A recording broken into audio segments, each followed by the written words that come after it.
Nestled in a classic New England setting amid 200-year-old elm trees and charming colonial homes, stately sea captains' homes, and charming Cape Cod salt boxes, Shoreway Acres is a graceful blend of Cape Cod's past and present.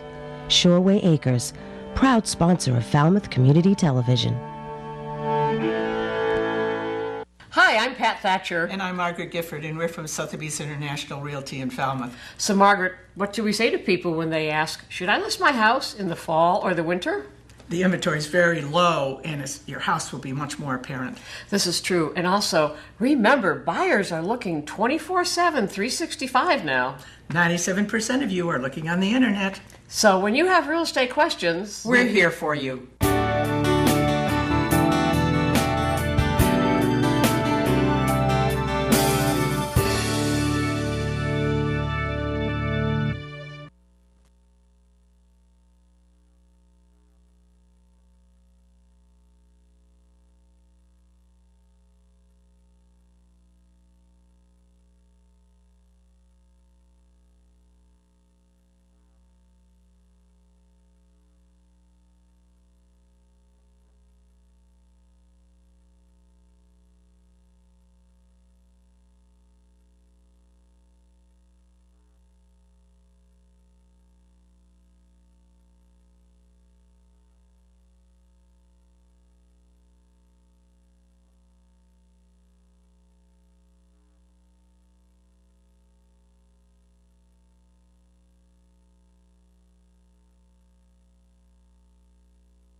Welcome everyone to the Board of Selectmen meeting for Tuesday, January 2nd, 2018. I'm calling the meeting to order first for the Pledge of Allegiance. Pledge allegiance to the flag of the United States of America and to the republic for which it stands, one nation under God, indivisible, with liberty and justice for all.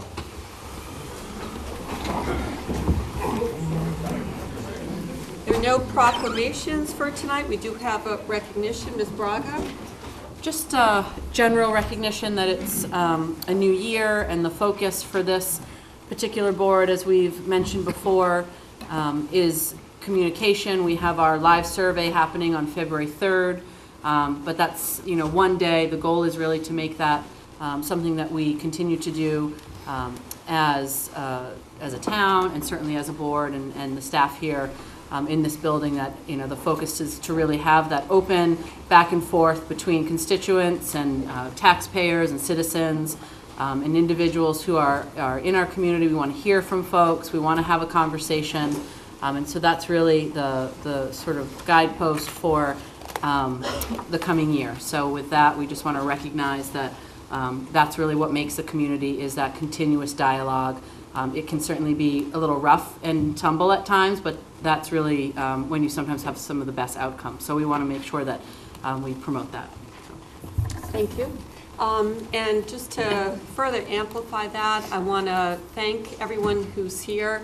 We're going to be addressing the budget, and on behalf of the Board of Selectmen, I want all of the staff to know how much we sincerely and greatly appreciate all of your time, all of your effort, all of the expertise that has gone into putting the budget together, all of your thoughts and wishes and recommendations really are the information that the board trusts and uses to bring forward what we hope to be another smart and successful financial year going forward. So thanks to that, also thanks to the town manager, assistant manager, and finance director, Jennifer Petit, for that. We'll get started on that soon. First, our announcement on the agenda.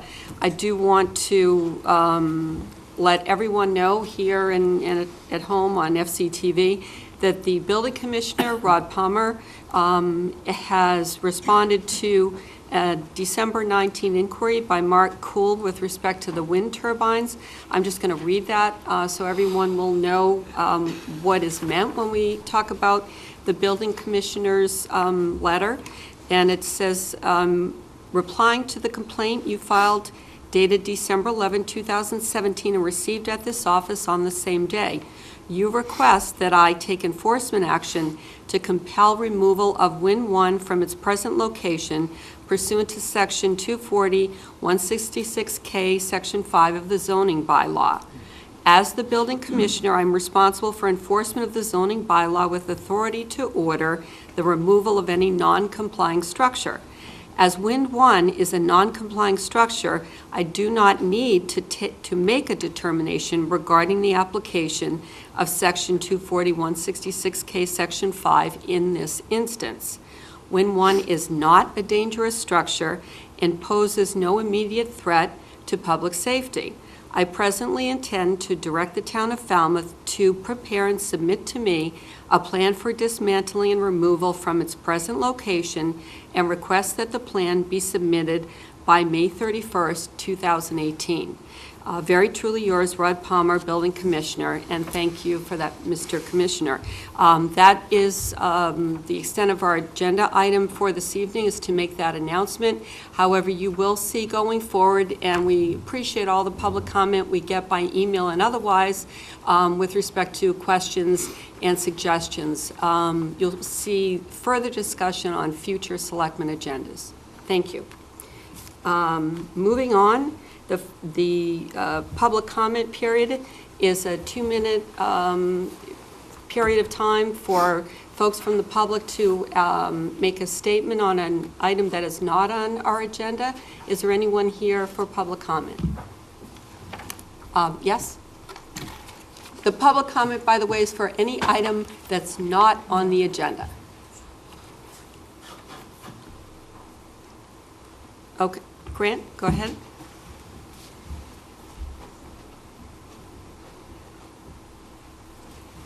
Welcome. Thank you, Madam Chairman. Grant Walker, 71 Philadelphia Street, Precinct number 3. I've been reading the Falmouth Multi-Hazard Mitigation Plan, so I'd just like to make a couple comments on that. It's clear from that plan that the time to prepare for an emergency is before it hits. And there's quite a few potential hits, I guess, that I put it that way, that are described in that report. And so I'm hoping that the town will find a way to provide energy backup, electrical backup for our wastewater treatment plant and our water filtration system. And all of those critical parts of our infrastructure that makes our life here possible. We all have, well, I assume we all have witnessed or heard what is happening or has happened in Puerto Rico and elsewhere around the world. So that to imagine that we are somehow safe or isolated from such an event that could have a prolonged impact upon us with regard to knocking us out as far as electrical power goes might be a mistake. So my comment or my recommendation or my request, if I could put it that way, is that the town find a way to provide emergency backup electrical power that is independent from the larger grid, so that in the event, since we are an island in effect here on Cape Cod, that we do have a prolonged period of devastation, we could function in the most basic ways. Thank you very much. Solar power, perhaps, wind power, whatever. Thank you, Grant. That's your time. I appreciate it. Thank you. Dan?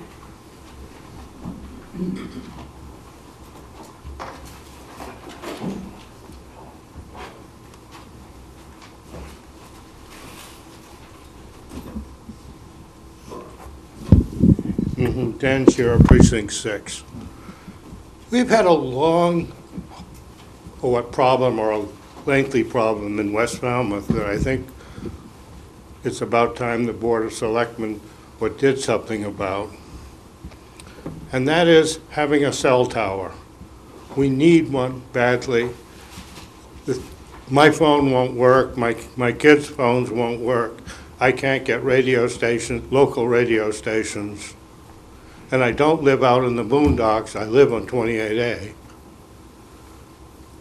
And I think it's we do have hills beside us, and it's about time that we got a tower. And I think we've got an advantage now at this time that we could probably have one. Thank you. Mark? I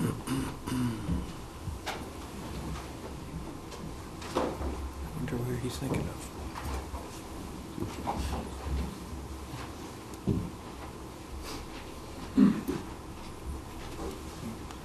Mark Finneran, Precinct 6. My comment kind of knits right into Dan's comment. When you do, I know this was kind of half on the agenda, but when you do come up with a plan to remove these wind turbines, I've said this numerous times before, No, Mark. the towers themselves can be used for that. Lose the privilege. That's the rule. No comments on the wind turbine. It's tonight. not the turbines, it's the towers themselves Thank can be you. used I'm for a gonna repeater include it in the topic. and I'm going to these- include it in the topic. No, Mark. Any other public comment on any topic that's not on the agenda? Another day, Mark. Any announcements by the board? Thank you. Next item on the agenda, we have the presentation of the proposed fiscal year 2019 budget. Mr. Suso. Thank you, Madam Chair, members of the board. It's a great privilege to bring the proposed fiscal year 2019 budget to the Board of Selectmen, consistent with the dictates of the Falmouth Town Charter. As the board will recall, that proposed budget is due to you by January 1st each year, and to be acted upon by members of the board here and transmitted ultimately to the Finance Committee by January 15th, and we have a very expedited process as a result of that. It is my pleasure to bring this proposal to the board. I know you're intimately familiar with the considerable effort that goes into that process each year, and I want to echo your comments, Madam Chair, and thanking department heads for their attendance here tonight in the event that the board might have questions regarding portions of the budget applying to their particular area. They also are here in support of the process and recognition of the efforts that went forward in that regard. And as a reminder, at your next regular meeting on Monday, January 8th, the board will be considering adoption of this proposed budget in a form which you deem appropriate prior to transmitting it to the Falmouth Finance Committee. I also want to thank members of that committee, some of whom are in attendance here tonight as well. And I want to thank Finance Director Jennifer Petit and her team of very capable professionals, and working with Peter Johnson-Staub and me in bringing this forward to you. And without further ado, I would like to have Jennifer Petit step forward with a brief summary presentation on this proposed budget. Mr. Teague.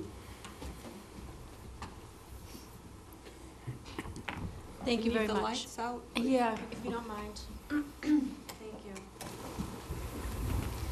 Thank you very much. Another year has come and gone, and here we go again with the FY19 budget. So it's the first slide. If you notice in your budget, it is vastly different than years past. We, if you recall, we received a community compact grant from the state in order to put the budget together with GFOA standards. GFOA is the Government Finance Officers Association. It's a nationally recognized association. And with that, they have certain criteria. And we've looked at that criteria. We worked with the consultant to try to. We had a lot of information already out there, but in different places, so we tried to put it together, plus we put certain chapters together. So it read more of as a narrative, as an operating budget. And so this is the first year that, we did that. And so it was reorganizing. It took a lot of reorganization. And we, as I stated, we centralized the information. We have a revenue chapter, a debt chapter. We incorporated the financial policies. There's a community profile in there that we adopted from the CAFR, and then there's a fund balance schedule as well. And also, after tonight, tomorrow morning, this is in a PDF format with tabs on the side, and so we will put that on the website, and it will be easy to find certain parts of the budget. I'm going to take this off because it's going to be... Is it a searchable form on the website? It is. So if we'll post the budget under Board of Selectmen's page, and so when you click on the budget, it's in a PDF format, so what you can do is actually search the document itself. Great. And it's the bookmark on the left-hand side, and you click on that, and it will tell you the different tabs. And you can click on the tabs, and it will have the different departments, so you can look and find exactly what you're looking for. Perfect. Okay. I'm going to start off a little bit addressing some questions that have come up regarding the operating budget. And I had some questions regarding capital and what our balances are in our stabilization funds. And the way I want to address it is usually we address capital in November. The town of Falmouth traditionally comes in with their capital plan at the November town meeting, and then we have our operating budget in April. And the way the two are distinct is that when we fund capital, that's with one-time revenue, and when we fund the operating budget, it's with reoccurring revenue. And I know everybody hears that every time I stand up and do a presentation, but I just like to remind everybody they're really two different revenue sources. And so in order to address those issues with the capital, there was a question regarding what we have in our stabilization funds right now. And so in our general stabilization fund, we have $5.8 million. In our capital, it's $4.8. That does include the $1.1 that we just transferred out in the capital budget in November. And then in our debt stabilization fund, we have $3 million. And there's a proposal in there of transferring out $1.3 into the operating budget. So with that being said, there is some concern about the future with soaring, with coastal resiliency and things of that nature, and is there things that we can do to address those issues? And I do want to mention, how do we address those issues financially, I guess is really what the question is. And so I will say that we do have a capital facility plan. It's that graph that I've showed you where you have the drop-off in debt, and then as the debt drops off, we incorporate new debt into that debt drop-off, so we keep the levy steady. And so that goes out a good 30, 35 years. And so we have certain years where that debt drops off. And in 2023 to 2024, we have another major debt drop-off. And so we can look, and if the board so chooses at that time, or a few years before that, to use debt drop-off for soaring or other capital projects, really is a policy decision of the Board of Selectmen. And we will bring that to you. So we do have what we think is a good plan with the debt drop-off. Also in our stabilization funds, we have healthy stabilization funds. So if we had a major storm or something happened, we do have we always want to look at what we would get in federal assistance and state assistance, and then we have our stabilization funds, and you always have if you're actually planning for an asset, you can borrow for that. And so at this time, I feel that, my recommendation is I think we're on a good track right now, and we can address those larger capital issues probably maybe more towards the summer with debt drop-off and looking at the senior center and things like that. And that's been incorporated as well. And what will be the next big capital project after the senior center? You know, just want to remind everybody, sometimes we vote the senior center, and that's been voted at the ballot. And a lot of people think, okay, that's done. It's not done. Now we actually have to borrow the money, we have to build the senior center, and then we incorporate some operating costs into the budget. So it's a lengthy process. And so we have the financial plan. It was like with Little Pond. And so we know what the financial plan is, but that financial plan changed. And so we have to be fluid enough to adjust to that financial plan. So I just wanted to make those general comments regarding capital. And as I go through the presentation, I'll also have some more comments on debt, because that's my favorite subject. I just love talking about it.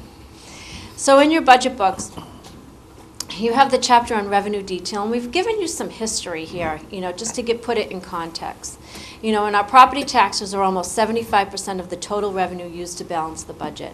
When we project, or not even predict or project, the property taxes, it is a calculation. It's a 2.5% of the last year's levy. You have an estimate in there for new growth, and also you have your debt exclusions. What are we paying principal and interest on in the capital projects that have already been borrowed for? And that really gives you your levy. And I manage the levy every year to make sure that it doesn't go up more than that 2.5% plus the new growth. And that's really what was in the financial plan with the Little Pond Source Service area and with the water treatment facility. We've incorporated the revenue policy and the debt exclusions also, and we've had a little bit of narrative. And as I went through it, we did have a couple questions. This is the first year that we've presented a budget that looked like this, so there are things that we need to elaborate on. We want to make it better. I've noticed some things when I looked at it again today that I should have put in there and I didn't, so you know, I welcome all the comments from the board. It is the first year, and sometimes you're looking at it so specifically, but you know, we want to make sure that we're giving a lot of information, but not overwhelming everybody with information. Our local estimated receipts, it gives you a narrative on what makes those up and other available funds. So revenues and expenses. Again, reoccurring revenues fund reoccurring expenses, and that's really what our focus is tonight, because it is the operating budget, and we're, you know, funding for services that we fund every year. And these are the four revenue sources of revenue that we use to fund our operating budget. And it's the property taxes, state aid, estimated local receipts, and other available funds, which is your special revenue and your trust. And then the one time is usually your free cash and reserves. You'll see more of that in your November capital budget. Sources of revenue, and you can see right here, you've got about 75%. In property taxes, state aid 7.6, your local receipts about 14, and other available funds is about 3.9. We've standardized all the budget detail. So the way we approach this is that we standardize all departmental information. If you remember the budget books from previous years, there were a lot of different information from different departments, and we would put it in there, but it wasn't standard. And a lot of times when they did the program budget and put numbers in, it never even equaled what the spreadsheets were, because I think they did it in one year, and you know, it just got old time after time. And so we wanted to make sure it was standardized. I know that there's been a couple comments that they want more of a narrative from the departments on what the increases are, and we can definitely address that next year, and we try to address it in the budget message. I will say that Julian's request in you know, when we sent out the memo, in my request, and I worked closely with the department heads to put the information together, is that this is what we asked of the department heads. We asked the departmental organizational chart, the mission and goals. Because any of the big increases or big changes we wanted to address, the town manager would address in his budget message and other areas of the budget. But if the board so wishes to have more of a narrative from the department heads, we also absolutely can do that as well. And you'll notice that we've actually added up the full-time equivalents from the salary sheet. So now we have a good tally on our full-time equivalents. And the way we came up with that are the full-time equivalents are not really people that are in the position, but what are the budgeted positions, because that's usually what we look at every year. We have an appropriation and expense detail. And also, what I wanted to do is that as we standardized all this information, before we had a program budget and there was different areas of, time. What was the percentage of your time that you used on tasks? And they would take the total budget with the percentage, and then they'd work that number into the total budget with the percentage. And so what we did is we just did a pie chart of the percentages, just to give everybody an idea of the different tasks in the department and the percentage of their time that was spent on that. We didn't want to lose that information, but I still think it's good information, and I think if people wanted to know the amount of money, you can do that calculation, but I think that's where, in previous years, a lot of people got caught up on trying to do that, and that part wasn't standardized, but we wanted to provide that information. So I'll go over the budget increase and then go over the revenue. So the health insurance increase, we're looking at, if you recall from previous years, we do have some savings in our health insurance, and we've used that actually to fund the snow and ice deficit every year. But every year we're eating into that a little bit. We've been funding like around 7 or 8%. And it's too early to tell really what the percentage increase will be. You know, one conversation was around 12%, but they really have good reserves this year, so it might be more like 10. So funding it at 7, because we have money already in there, I think is conservative and it's good.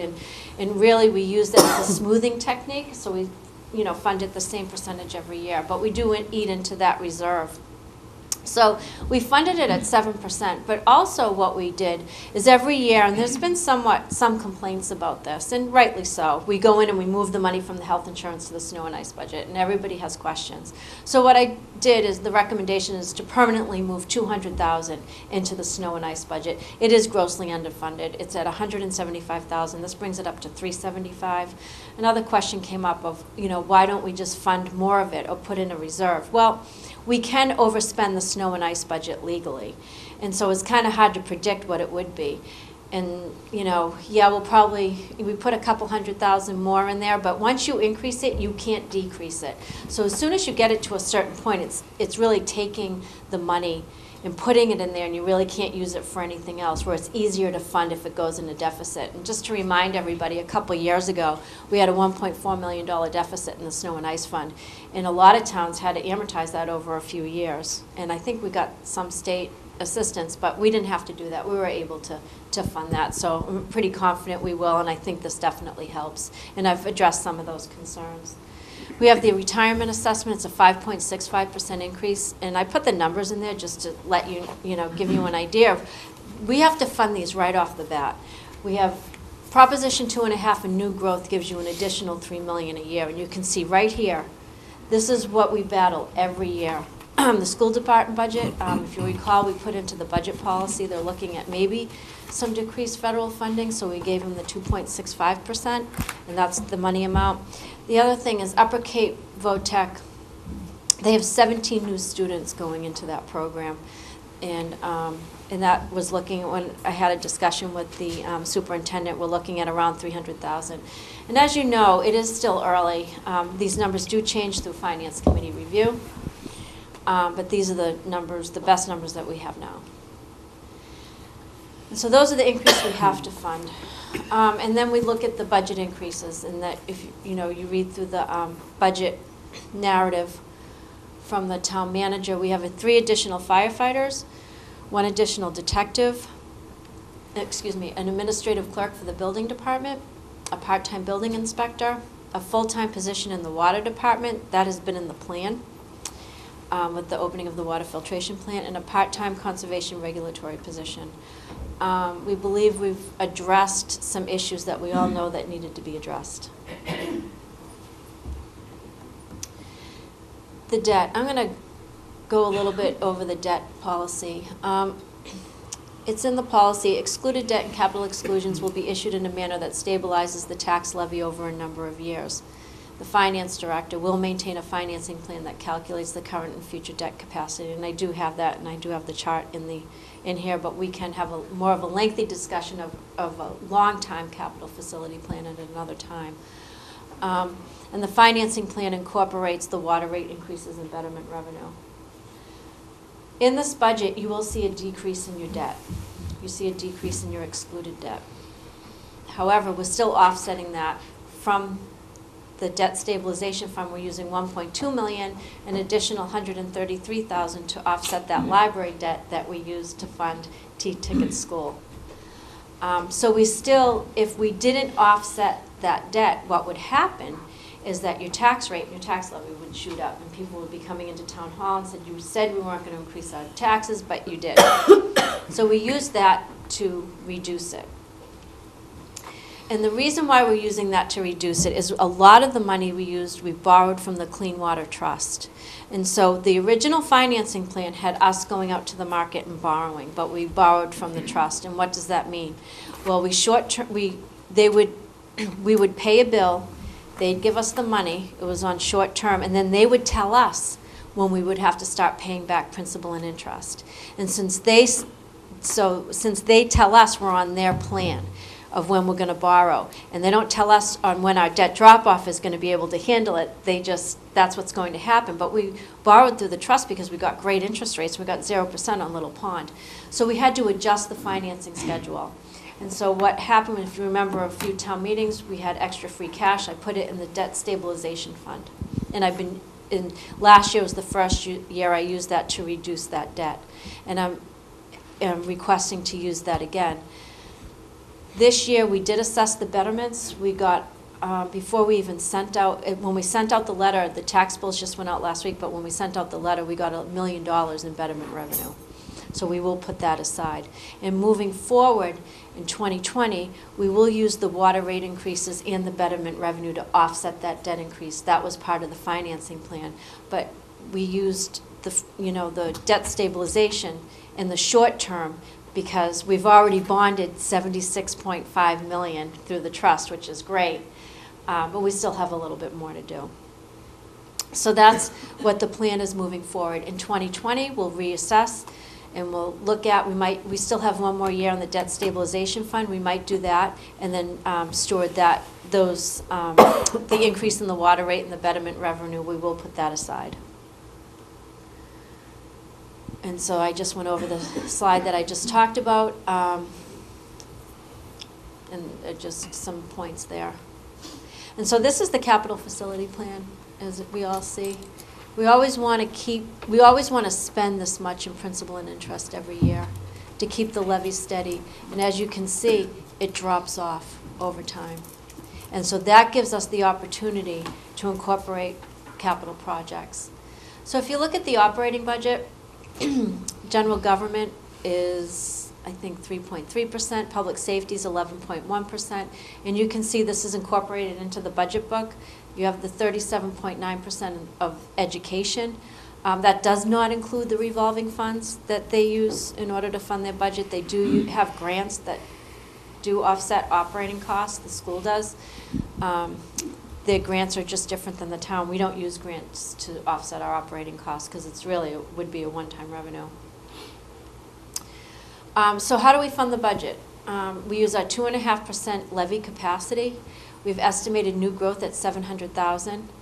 We're maximizing our debt drop-off, and it's offset by 1.2 million in the debt stabilization fund.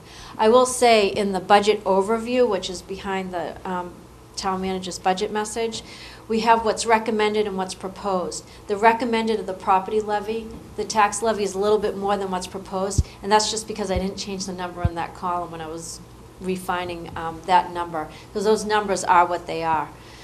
So I just wanted to mention that because the question came up of why didn't we use the number that was recommended. And so we use our estimated local receipts. This is really, driven by the economy, and the economy has been very good. We've done very well over the last few years in our estimated receipts, so we've had room. We've been able to, when we looked at the budget this year and we look at, the positions that we wanted to add, we had room in order to do that. We generate anywhere from $5 to $6 million of actual revenue over estimated revenue, just from the estimated local receipts. Our hotel and motels meals tax, 75% goes to the capital stabilization fund, 25% goes to the general stabilization fund. And that, even though you don't see it in your operating budget, you see it as an article, it is part of the operating budget because we're using about 1.6 million in our reoccurring revenue to put into our stabilization funds, which is great. And then for departmental revenue, we have water and sewer, beach, licenses and permits, ambulance. The beach and the ambulance is under the other departmental revenue. And when I looked at the narrative about that, it didn't say that. I really need to work through that narrative a little bit more for next year, just to let everybody know where those numbers are. And I know that that was lacking. And the special assessments, those are the betterments. So in our estimated local receipts, in FY19, we're using $19.9 million in estimated local receipts. We're using additional, we've used additional water and sewer revenue to offset budget increases from the water and sewer departments. The other departmental revenue increased to offset the 3 additional firefighters, and that was because we had room. In additional motor vehicle and excise licenses and permits to offset some of the service increases that we're looking at that's being proposed. And then our other available funds, you see this really every year. You've seen our parking meter revenue. We're using a little bit more, although we really can't use as much as we want to use because it's not as much as there as that it should be, or we're thinking it should be. I think we had a moratorium there last year for a little bit on the parking meter revenue. So we use that to offset the operating costs, and as you know, the operating costs have increased, so we want to offset that. So when I look at the other available funds being transferred into the general fund, I make sure that we're bringing in that revenue every year. We're not using a one-time revenue to offset the budget. And so the embarkation fees we use to offset public safety, we've been doing that for a number of years, the wetlands and waterways. Some of the waterways we're using to offset the debt. The energy receipts, I'll touch on this briefly. We have one more year of debt, of money in the energy receipts account to offset the debt for the wind turbines. And so the next year we'll incorporate that into the operating budget, and that's around $400,000 a year. And then in 2020, we also are going to have to incorporate an additional $200,000 for golf because we've depleted the amount of money the 300 committee had given us in the beginning to pay for their portion or the conservation restriction on the golf course. Community preservation, that's to offset the debt. The debt's in the general fund. We always keep the debt in the general fund because it's a general obligation. So that's why when we have other revenue coming in, we offset that debt. Bond premiums, I'm going to spend a minute on that. There was a question that came up on this because this really has changed a little bit. So when we go out to market to float a bond, if you will, and people say, well, what does that mean? Well, when we borrow money, when we're ready to start paying back that principal and interest, we go to the market and we sell our bonds. People buy our bonds. They buy into the town of Falmouth. So when we sell our bonds, since really 2005, we've been getting a premium on those because they're attractive. And so what happens is they give us money. And when they give us money, when we look at who we want to award the bond to, the general obligation bond, we look at what the interest rate is, and then we take the premium that they give us to offset that interest rate. So it's a net interest rate cost, and that's how we award it. However, in the budget, we pay the gross interest. So the bond premium we set aside and we reduce that interest. And so that's why you see that every year. We have money set aside from the premiums that we've received from borrowing. Although the legislation has changed, and we did address this at town meeting, and you will see it in more capital articles when we go to borrow, is that when we go out and if we get a premium, we can offset the principal. So if we're going to borrow like $3 million, we're going to start. I'll say we're going to start paying principal and interest on $3 million, and say we get, $300,000 in a premium. So then we're only going to pay principal and interest back on the $2.7 million, and you won't see the money we get set aside. It will automatically pay off the principal, and so that came in legislation last year. And then the debt stabilization fund, which I went over. And so funding reserves. We have over $1 million allocated to capital stabilization. As you know, last year we used $1.1 million to fund the ambulance and the fire engine. We continue to fund the stabilization fund allocation at around $440,000. I think this year will bring us really up to our goal, unless we start depleting from that. We continue to fund the OPEB trust fund at $100,000. And this is always a topic of conversation at town meeting because our liability really is about $120 million, and people get really nervous about that, like, oh, $120 million. That represents that if we were to close our doors today and we all retired, that's what we would owe in health insurance. So it's a number on a balance sheet, it's a number in the financial statement. There isn't a requirement to fund it. However, other communities are funding it. And we've identified a revenue source to fund it. It's only $100,000, but it helps. So, you know, part of the proposal when we talk about it in 2020, or if we go, you know, when we go over the budget policy, we might be looking at shifting some of this money into your OPEB trust at some point. And we continue to fund the Workers' Compensation Trust Fund in the amount of $100,000. And while these are in the budget, operating budget, they're going to be separate articles for town meeting, is that right? Yes. Okay. Yeah. And then we have other non-voted appropriations. So when we put the budget together, I have to account for not just what's voted at town meeting, but we have to raise money for really two areas that's not voted at town meeting, and those are the state assessments. You have the Cape Cod Commission, you have a Barnstable County assessment, and other smaller state assessments, and your allowance for abatements. The allowance for abatements are when well, you can see the calculation for the property tax revenue, the 2.5%. So we predict, if you will, that we're going to get in 100% of our property tax revenue.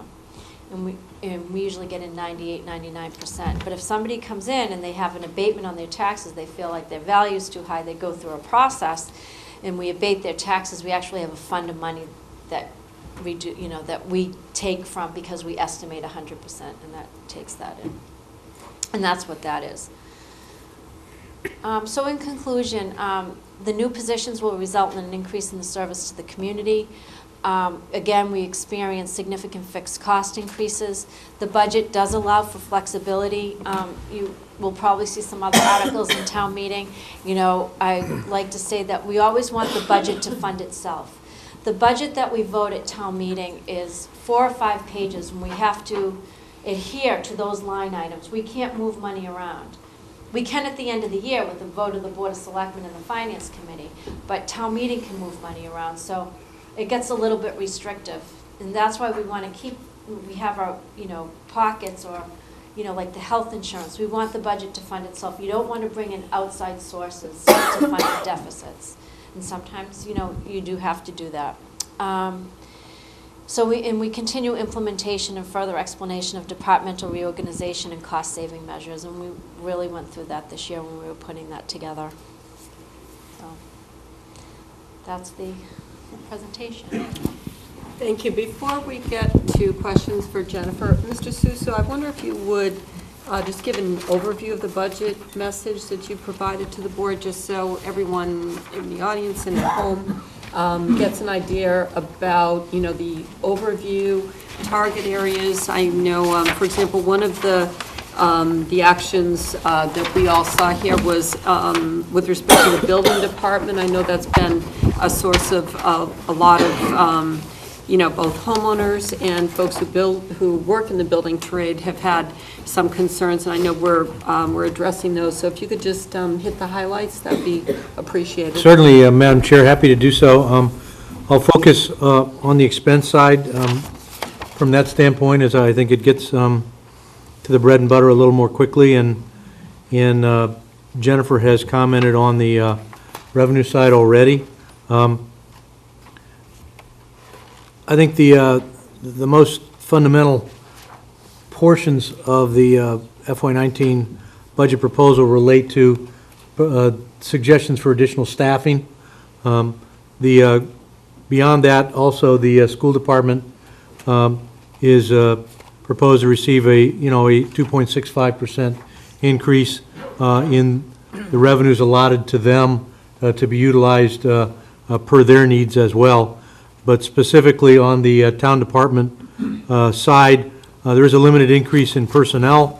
The FY18 budget, stepping back in our current year, included the first of 2 planned new positions incident to the operation of the water filtration facility, and the second of these positions is included in this proposed FY19 budget. Again, that's been talked about in the past, and that's included in the budget to be underwritten by the existing adjustment in water rates voted by the board last year. And touching on a couple of the other items you just mentioned, Madam Chair, this in the what I call the community development area, as it's organized in the budget and as is the conceptualized overall in the town. The building department is proposed for an increase of one full-time clerical position that would be fundamentally involved in the conceptual community development approach for permitting of multiple departments. There's also a part-time inspector position in building that is proposed. And also in the community development area, in this case, conservation, there is a part-time regulatory position proposed to support the conservation administrator in the ongoing field work and responsibilities in that area. We heard a very good report on that from the chair of the Conservation Commission at your last regular meeting. We've also included an increase in contract service funding for the Board of Health, the Health Department function.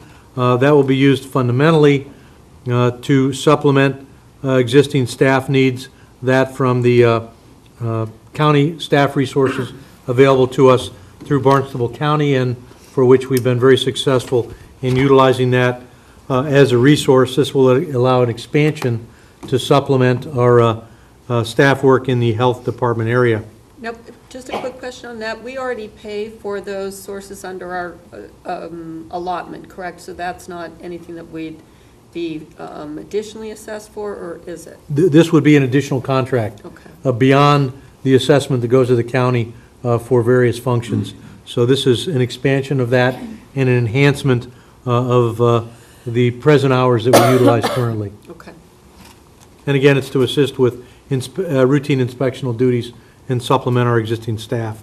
It's been very cost-effective option for us. Now talking about the police and fire departments.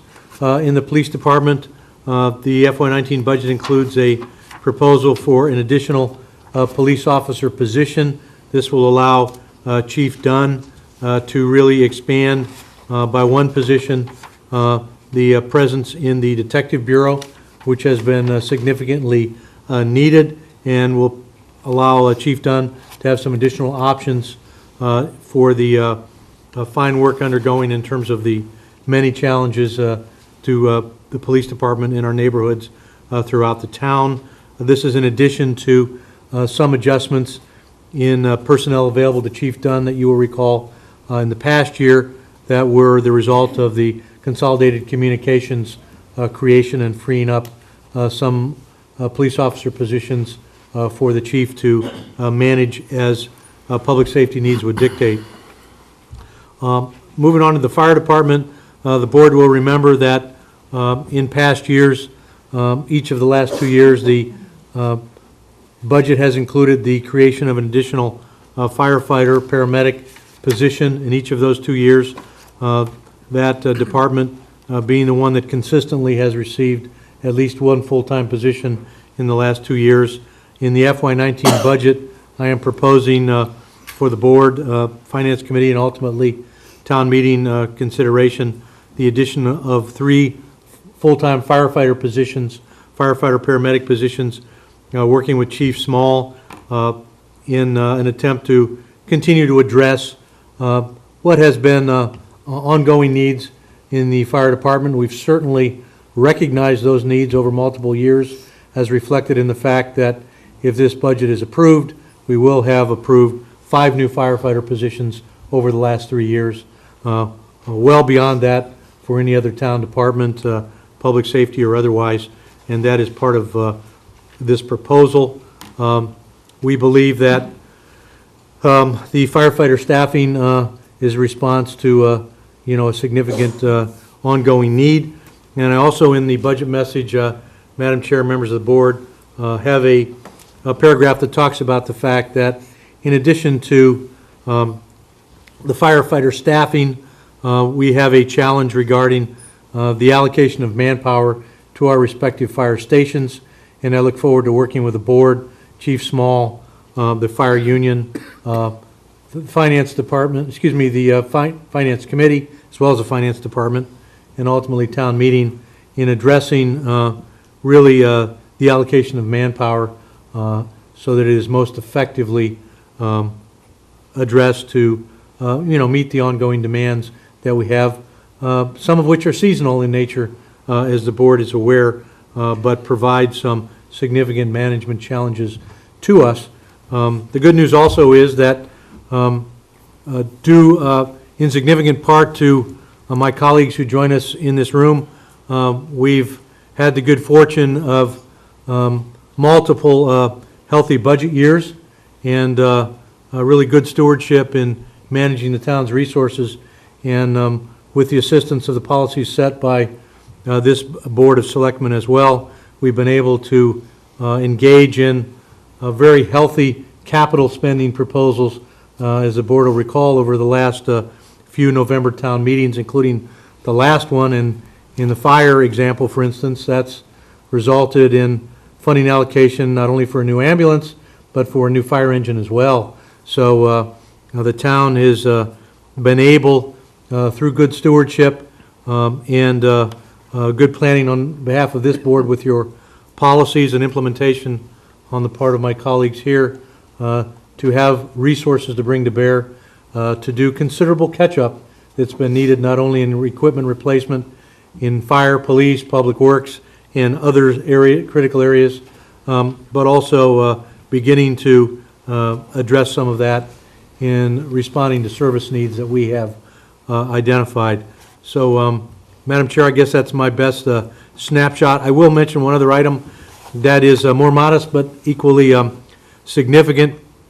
We're also including some part-time seasonal positions in Marine and Environmental Services, which has been consistently supported by town meeting to continue the very successful and frankly innovative in the Commonwealth shellfish and aquaculture program, which continues to unfold under the leadership of Greg Fraser and Chuck Martinson in Marine and Environmental Services. So we look forward to that continuing to expand on its very enviable track record as well.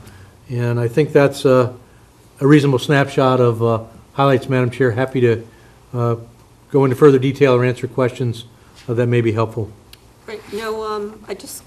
I guess my first thought is really to appreciate where we've come from, having some financial struggles, and under really responsible financial leadership, town manager, finance director, and every one of the department heads and staff that are in this room, we're now, at a bit of a turning point where we can make some of the improvements that that citizens have requested, and that certainly is not to minimize the very, real challenges that are right before us and that the board will be dealing with on an ongoing basis.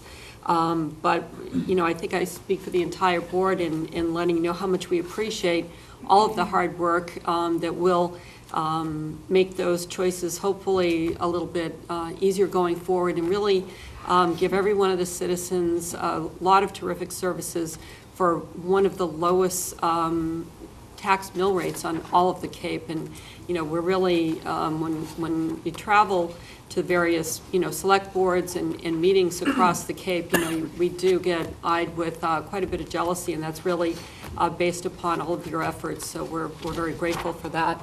And then I just want to turn right away to questions from the board for Ms. Petit, or the town manager. Sam, I know you had a couple prepared. Do you want to start us off? I think Doug has some also.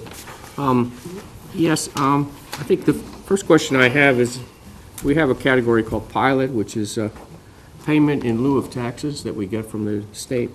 What I don't see included in there is any payment in lieu of taxes for the Steamship Authority property, which of course we don't get tax benefits from that. And I was asking the question, why not? The state recognizes that as a way of compensating towns for taking away some of your taxing capacity. So that's a question that I have. Let's go one by one, if okay, that's okay, sure. Ms. Petit. Yeah, we discussed this earlier. I don't have an answer to that question. It needs to be researched, so. And Madam Chair, if I could just elaborate a bit on Jennifer Petit's comments. As noted, we had a short follow-up conversation with Selectman Patterson on this, and subsequent to that, I had a conversation with our Steamship Authority representative, Betsy Gladfelter, and with Betsy's assistance and working with our colleagues in Steamship Authority, we will pursue the history behind that and be getting back to the board with an answer to that excellent question. So we'll put that on the stay tuned. Okay, that sounds fine. Just looking for some equity here, and considering well, we do have a lot of employees who live here in town that work for the Steamship Authority. We benefit from the salaries that they receive. But we have a lot of pressure on the town's people as well, and the environment that they live in. Traffic from one, noise that we've heard from many for a long time now. So I think that it's only fair for us to be saying, hey, look, you're using land that otherwise would have been taxed, and we're looking for some kind of compensation. So, and don't let them say the embarkation fees are covering that, because the embarkation fees are mere pass-throughs that come from the users through the Steamship Authority to us. They are not fees that the Steamship Authority pays us. Yeah, I'm aware of that. So, but it's a good point to remind everybody that they're likely to say, well, the embarkation fee is a substitute for the payment in lieu of taxes, but it's not. It's an entirely different kind of compensation. So, okay. And as to questions that we don't have a specific answer for today, I wonder if on the website, you can, as you update it, you might put a note for anyone who maybe watched this, had the question, and might have the interest in that. Sure. Sam, anything else? Yes, this is a question on one of the items in the budget overview. Under the budget, what is included in that line item called employee benefits? Yes, if you look on, if you look at the budget overview. It's on the second page. On this page right here, where we have the appropriations, that includes health insurance.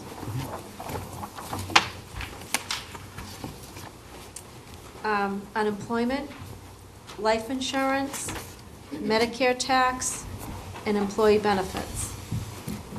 But it does not include salaries? No. Okay, so this is non-salary benefits. So, okay. Yep. Thank you. Can I follow up on that? Please. Yeah, where would that additional cost be indicated in this budget overview? It's, The increase in yeah, no, salary it's a good costs. question, I'm sitting here. So if you went to your first page of the budget overview, Yeah, under,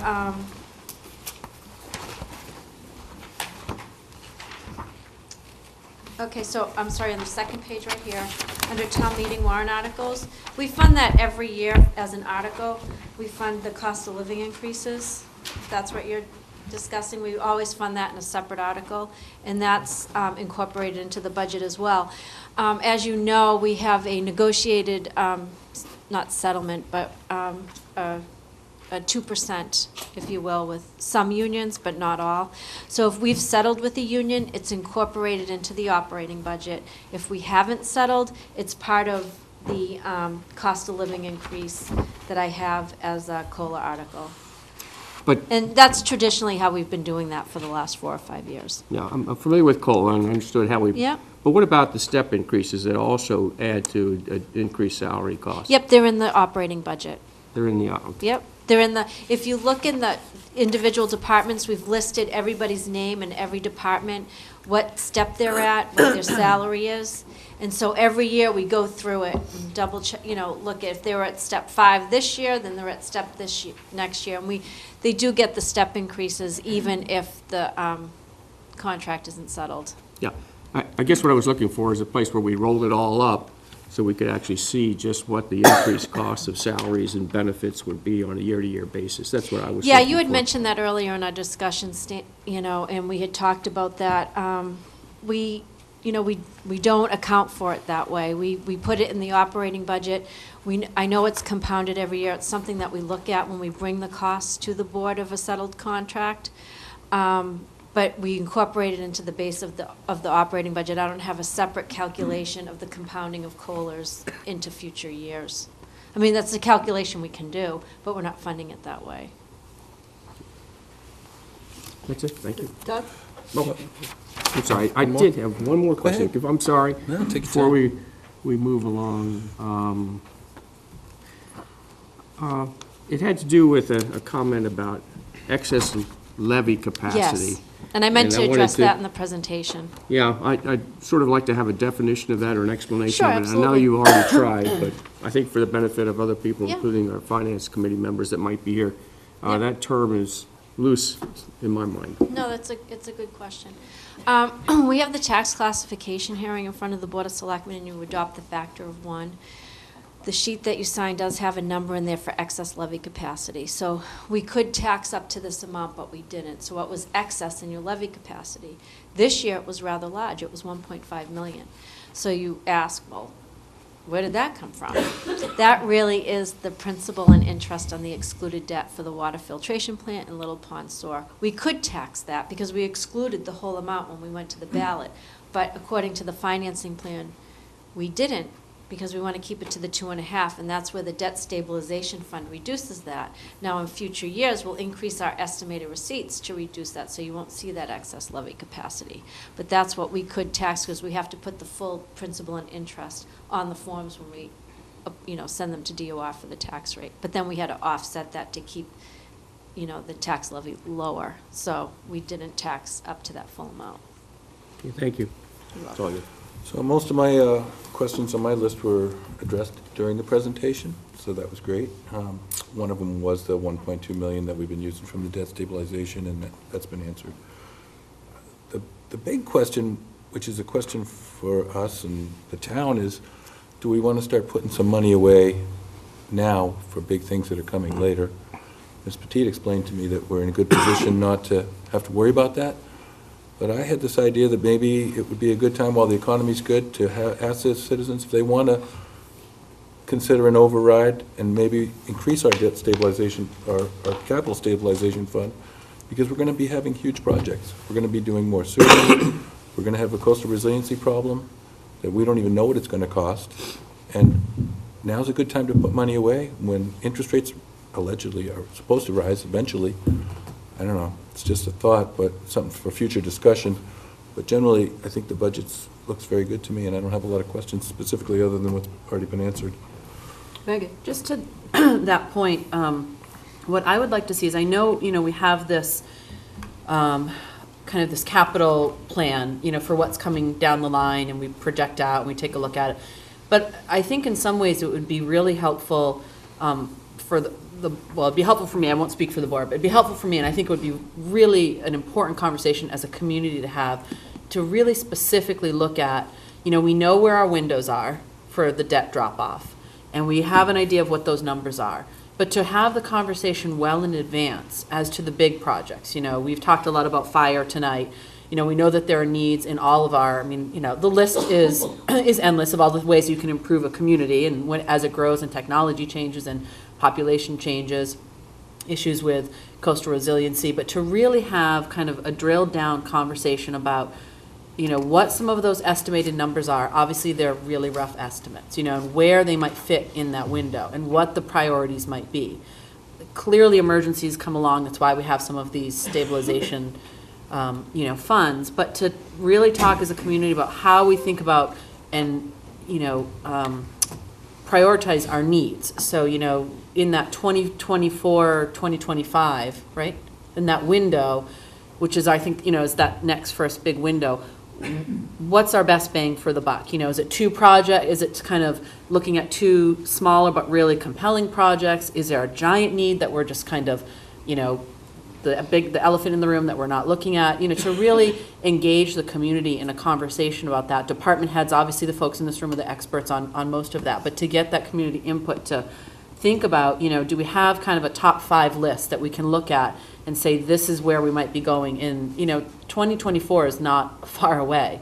And so, I think it would be really valuable to have those conversations so that, we know projects take a long time to get around. The senior center took a long time. So if we start talking now about some of those needs, we may be ready, we hopefully are ready in 2024 to make very sound decisions instead of saying, okay, we have here's our window, let's rush to get a project done. I'm not saying that we've done that in the past, but, there are some needs that we have, and it would be great to have the conversation now because it's going to take 3, 4, 5 years to really get a consensus about what, how our money is best spent. So it's not really necessarily a request for you, but just in general, as we look forward, and with what Doug's talking about, I mean, the economy isn't always going to be, we hope it is, but we know it ebbs and flows. We know that there are emergencies that come up. So to just have that, I think, more thoughtful conversation would be, I think helpful for this board and important as a community, so.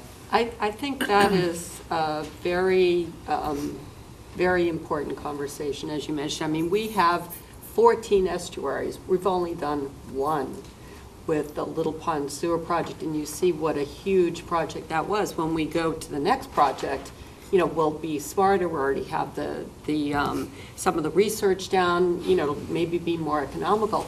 But, that might be a good agenda for the next joint meeting with the Finance Committee, for example, to see, I mean, they seem to be, there are a lot of members here where, maybe they might want to look at that as part of their role in terms of, having a future plan, working with the town managers, 5-year capital plan, 10-year, whatever, in the finance director. But I think that maybe the way to start that ball rolling, our next joint meeting is, I think, January 20-something.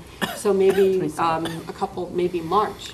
Right now, I think your idea is perfect, where we kick off kind of a, it'll be just after the February meeting with the community in terms of, community concerns, and certainly finances are a big part of that. So maybe we can take some of those ideas and discuss it at the next meeting. That makes a lot of sense. You want to be a little careful about that, because we right now are in 2 weeks sending the Finance Committee a lot of work. I mean, their big time of doing work is to go through this whole budget. Timing is everything. They're going line item by line item, Yeah. and reaffirming that the amount is the right one. And so I think the ideas you're talking about are good ones, but they're really capital projects. They're not this budget that we're discussing. It's the next one, and maybe in April or March, we can, after we hear from February what the people say, we can then really look at the capital project and know in November, a few minutes before November, start the discussion of 2024. Yeah, we don't want them running, screaming out of the room today. No, but I think, I would just say, I think for department heads, they're looking, every year is a challenge, obviously, but as we look forward, for both department heads and for all the other employees to have a sense of, and for folks in this town to have a sense of sort of where is the community investing its resources. You could go to every department and they would have their wish list, and some things would, from their perspective, be critical. It has to happen yesterday, or 2 years from now we really are going to need X, Y, and Z. And to have that conversation, I think, is important for the folks who do the work every day to feel like they're being heard, like there's some plan in place, and for members of the community to feel like the board and the town is trying to take on some of these challenges head on and not waiting until something hits the fan and we are then scrambling to get things done. So I think the timing piece can be worked out. It doesn't have to happen in the next couple of months. I agree this is it's a different type of budget, but I think it's a conversation that benefits benefits us on a number of levels. Absolutely. Sam? Yeah, I just want to say that we're kind of nitpicking to some extent, but in going through this budget book, I was pretty impressed. This is, I think, a step up from what I've seen in the past, and it's very holistic. I mean, it even gives a look at the community and its background, and it's a readable document that you don't get.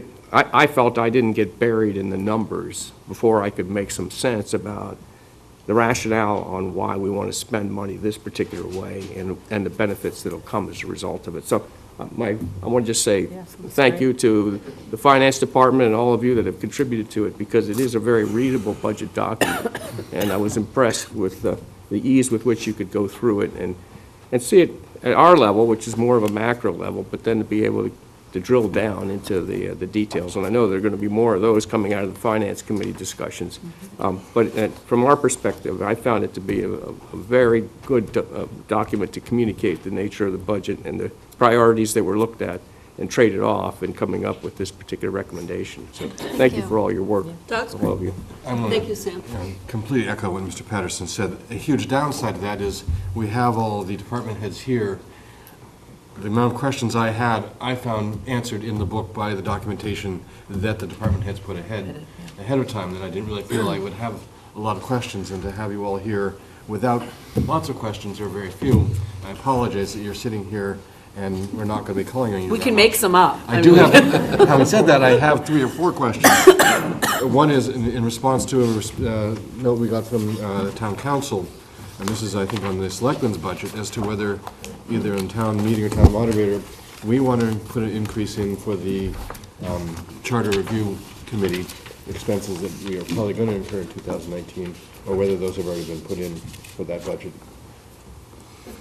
Yeah, a great question, Selectman Jones. We do not have a specific set aside for a charter review, but if we receive an estimate from town council of what that would incur, and it's sort of difficult to predict, is I think based on my understanding, the Charter Review Commission generally incurs relatively few additional costs, obviously staff time, staff support, but that is assumed in terms of town council's assistance and assistance from our office as well as department heads here. However, if we need to set aside additional funds, that could be something that I am confident we could identify and make available at the appropriate time. And one thing to clarify is there are 2 different things. There's a charter review committee, which we need to do every 7 years by charter. There's a charter review commission, which has to be actually implemented by 15% of the populace petitioning it. And that's not what we're talking about as the commission. This is just the charter review committee. Correct, well said. In fact, our next meeting, we will actually have an agenda item for the charter review, so we'll have a pretty deep discussion in our next meeting. But your questions as far as the budget, absolutely correct, probably some administrative time taking of minutes.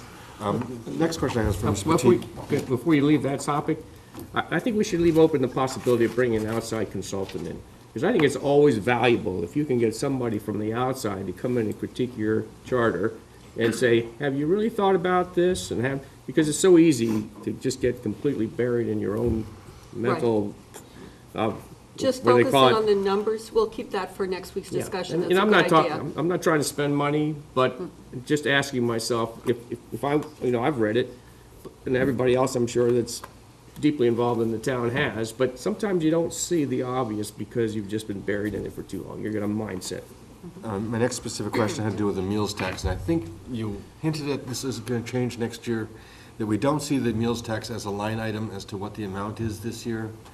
Is that something we could see next year? Yeah, I can break out definitely the local estimated receipts and more. Just because we then use those Yeah. exact numbers Well- to come up with the funds for the capital stabilization and the general stabilization. Yeah, let me just elaborate on that a little bit. I will definitely give you more detail on that. The next time we do the budget, I'll make sure that it's delineated, and if you'd like to see that now, I can obviously do that for you and send you a spreadsheet.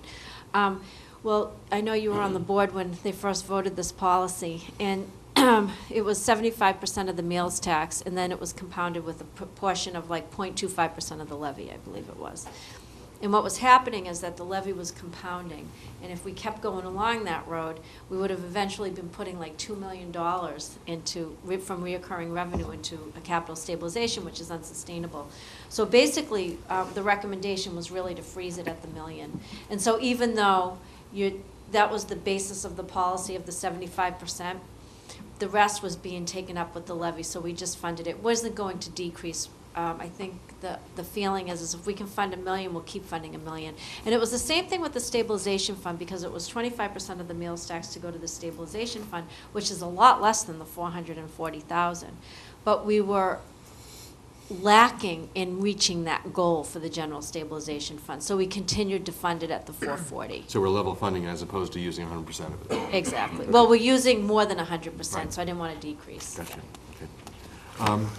The other things I did want to highlight, one is the election budget has gone up considerably this year, and it wasn't explained, but I'm fairly certain that's just because 2018 is a big election year as opposed to 2017, or, sorry, the fiscal year 2019, which covers fiscal year 2018.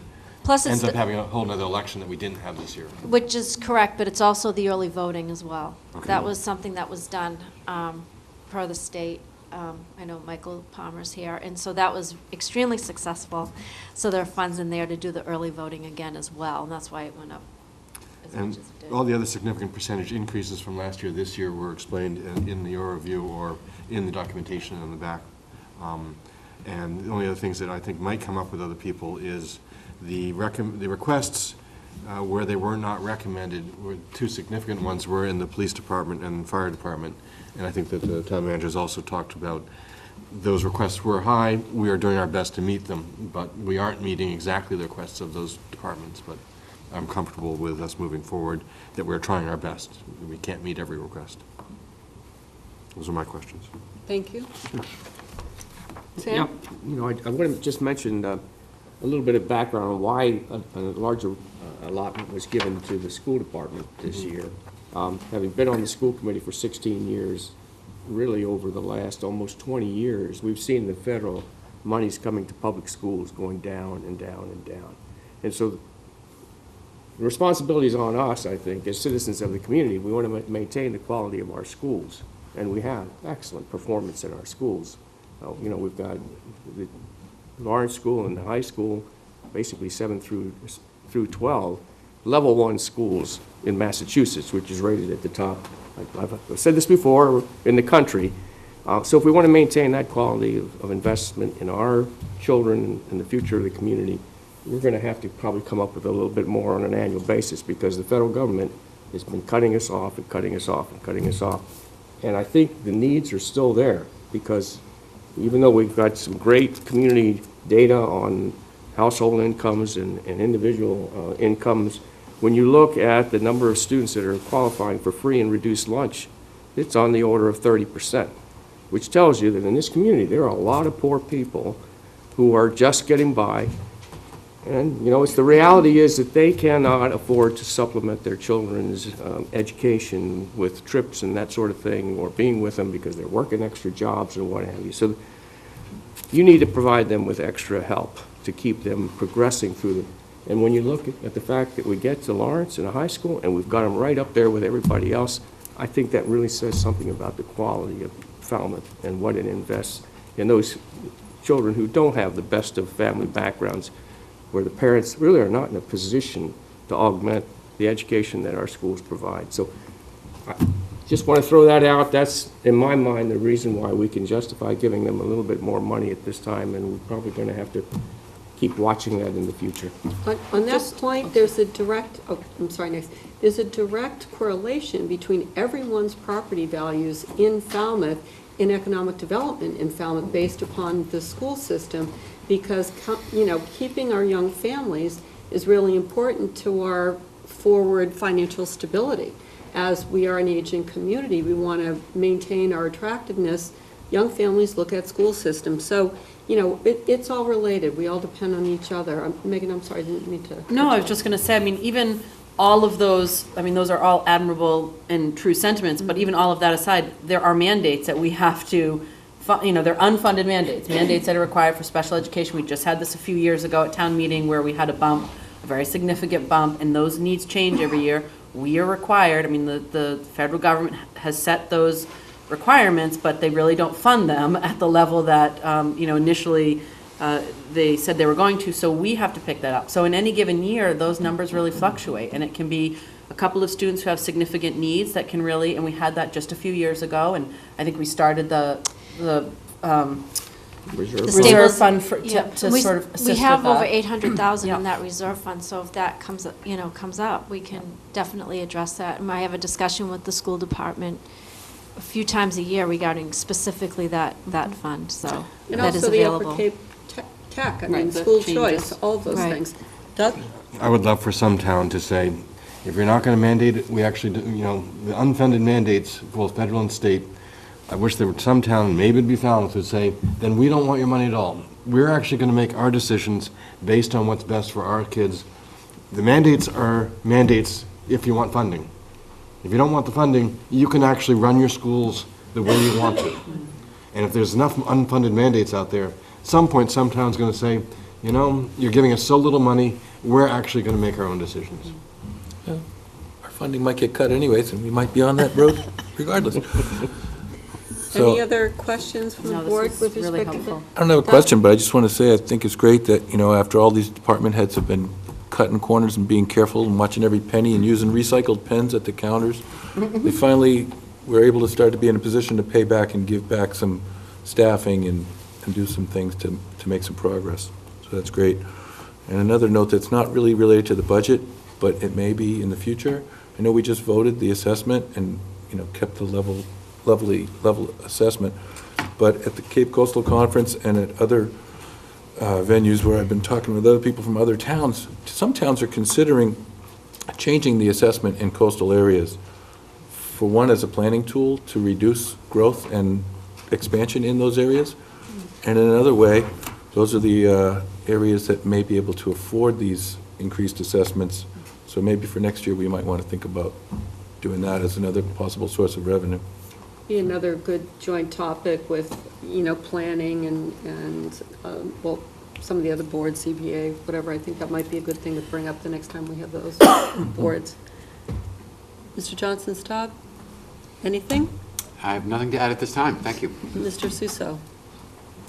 Only, Madam Chair, again, to thank you and other members of the board for your attentive review, questions, and an ongoing analysis of the budget in preparation for for the meeting tonight, as well as your action next Monday night, January 8th, at which you'd make the final determination of the budget you want to move forward to the Finance Committee to begin their review. So I thank you for your attentiveness, your support, your steadfast adoption of the important policies, financial policies that have allowed us to get to this point, and which, with the able assistance of Finance Director Jennifer Petit and all our staff colleagues in this room, we've been able to follow rigorously to bring us to this point. So we're very gratified to be at this point and happy to answer questions that certainly will arise as this process further unfolds. So thank you for the opportunity, and it's a great way to kick off the new year. Thank you all for coming. We'll take a 2-minute break so you can depart and go revel in the new year. Happy New Year. With our gratitude. Thank you. Thank you. Thank you for joining us.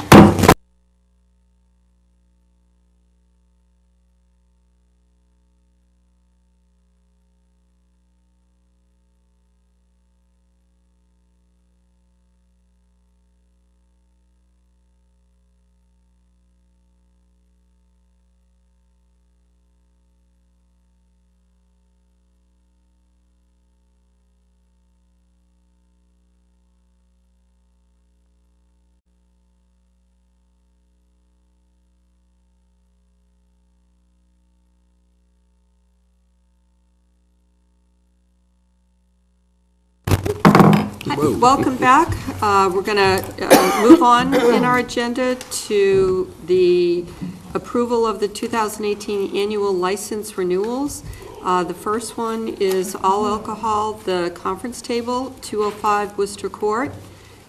I'll just do by category. So do we want to Move approval. Second.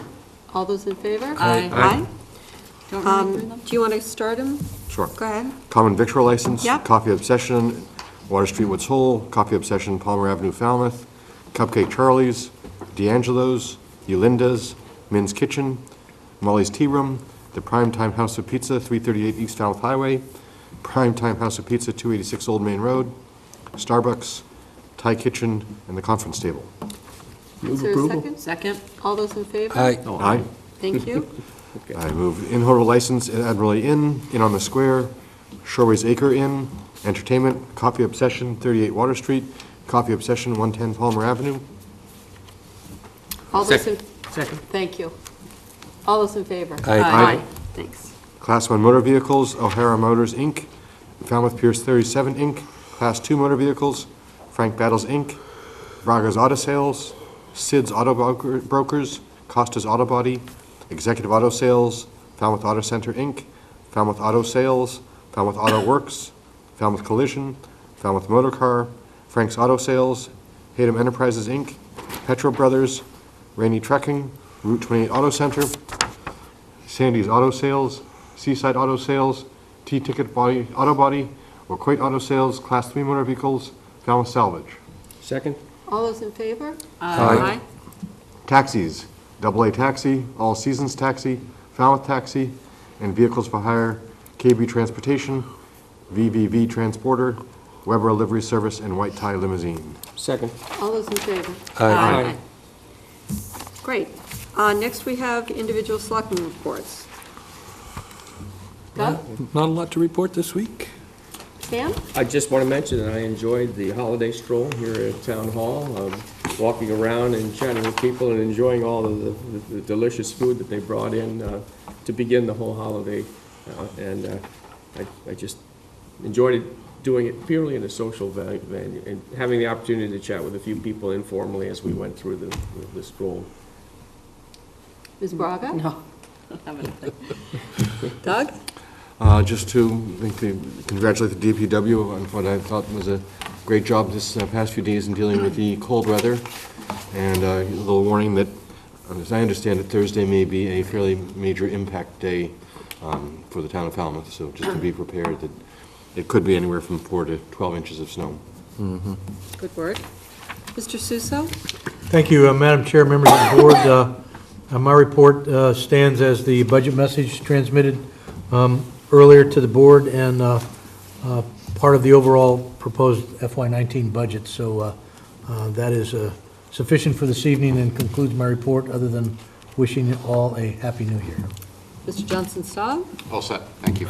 Great. In terms of correspondence received, I just want to acknowledge that the board received quite a few pieces of correspondence with respect to the wind turbines, and wanted to continue to invite the public to send questions, concerns, any ideas. We had some folks send, resources that might be helpful to the board, and that all of those things going forward you'll see as agenda items, probably delineated by some categories, so that the public meetings and folks who want to come and give input on those particular turbine issues can get, pay attention to those or get notified in advance if it's something that they may have some particular expertise or information on. Other than that, Yes, Ms. Braga? I'm sorry, just one other thing. This is a piece of,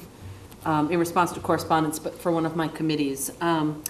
Bikeways, we had talked about, and I mentioned it at the last meeting, that they really want to move forward on that community kind of working group or outreach that we talked about way back, I don't even know now, much earlier in the fall. Yeah. And I don't know if we need to have it on, on the next agenda for the board to determine whether or not the board wants to take some role in that, in helping to organize that. I think the feeling from Bikeways was that they felt it sort of should have that kind of level of importance that the board is, and we talked a little bit about that when that conversation happened in the fall, to that community outreach that's greater than sort of the folks that generally come to Bikeways. Mm-hmm. I'm happy to assist them with that, but I don't want to act just alone. So if we could put that on the agenda to just have a, I don't think it's not a huge deal, but just to have that discussion so that we can let Bikeways know, because they're very eager to move forward with that, and they want to know.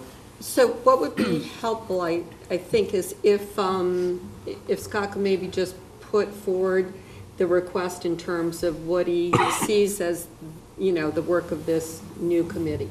Because obviously we have so many town committees with so many agendas that want to move them forward. So I'm trying to delineate. I think it would be very specific on this committee. So I think I think it would be a very specific, targeted, kind of time limited. So say the east-west, connector, corridor. And so very limited, because otherwise, I think I agree, it becomes just another committee connected to this committee that. Okay, then I think that's, I want to be careful about not endorsing something that a lot of folks don't feel is a board issue in terms of the government and running the government, that it's, whether it is more of a committee initiative, that they want to come and do the work and do the grassroots meeting with village associations and, neighborhoods and that kind of thing, and then bring the idea to the board.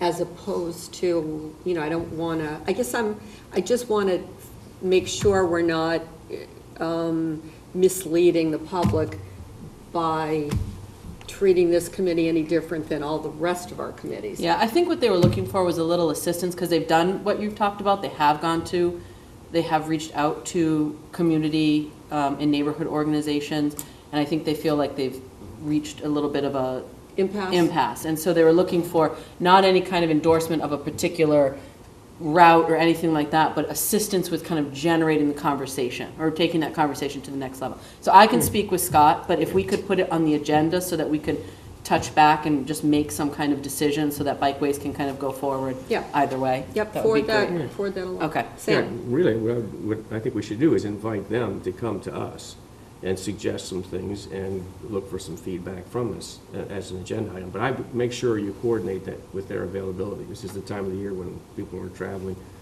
to vacation and what have you. So what I do is I would suggest we reach out and try to coordinate some time when they could come in and talk to us about what they think would be a useful support that we could provide them. Okay. Great. Anything else? Move to adjourn? Second. All those in favor? Aye. Aye. Thank you.